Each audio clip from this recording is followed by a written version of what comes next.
இஸ்ரேலில் தேர்தல் நெத்தன்யாகு கதை என்ன? தோற்றால் கடும் சிறை தண்டனை. ஈரான், பாலஸ்தீனம் உள்ளிட்ட நாடுகள் மீது இஸ்ரேல் நடத்திய தாக்குதல்கள் உலகம் முழுவதும் அதிர்வலைகளை ஏற்படுத்தியிருந்தது. இப்படி இருக்கையில் விரைவில் இஸ்ரேலில் நாடாளுமன்ற தேர்தல் நடைபெற இருக்கிறது. ஒருவேளை நெத்தன்யாகு தோற்றுவிட்டால் அவருக்கு கடும் சிறை தண்டனை கிடைக்கவும் வாய்ப்பிருக்கிறது.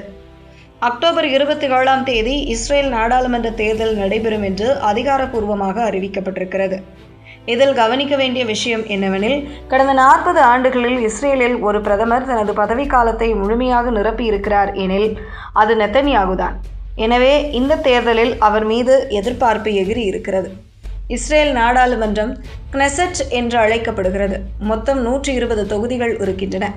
அனைத்துக்கும் ஒரே கட்டமாக அக்டோபர் 27 தேர்தல் நடைபெறுகிறது. கடந்த 2023 பாலஸ்தீன தாக்குதலுக்கு பிறகு நடக்கும் தேர்தல் இது என்பதால் சர்வதேச நாடுகள் இந்த தேர்தல் முடிவுகளை எதிர்பார்த்திருக்கின்றன. நெத்தன்யாகு மீண்டும் போட்டியிடப் போவதாக அறிவிக்கப்பட்டிருக்கிறது. ஆனால் போரில் ஏற்பட்ட உயிரிழப்புகள், பணைய கைதிகளை மீட்பது, தீவிரவாத அமைப்புகளுக்கு எதிரான நடவடிக்கைகள் உள்ளிட்டவற்றில் நெத்தன்யாகு மீது உள்நாட்டில் கடும் அதிருப்தி இருக்கிறது. முன்னாள் பாதுகாப்பு படைத்தலைவர் காடி ஐசென்கோட்ஸ் உள்ளிட்டோர் நெத்தன்யாகுவுக்கு எதிரான வலுவான போட்டியாளர்களாக உருவாகியிருக்கின்றனர். நெத்தன்யாகு மீது ஏராளமான வழக்குகள் இருக்கின்றன. குறிப்பாக போர் குற்றவாளி என்கிற குற்றச்சாட்டும் இருக்கிறது.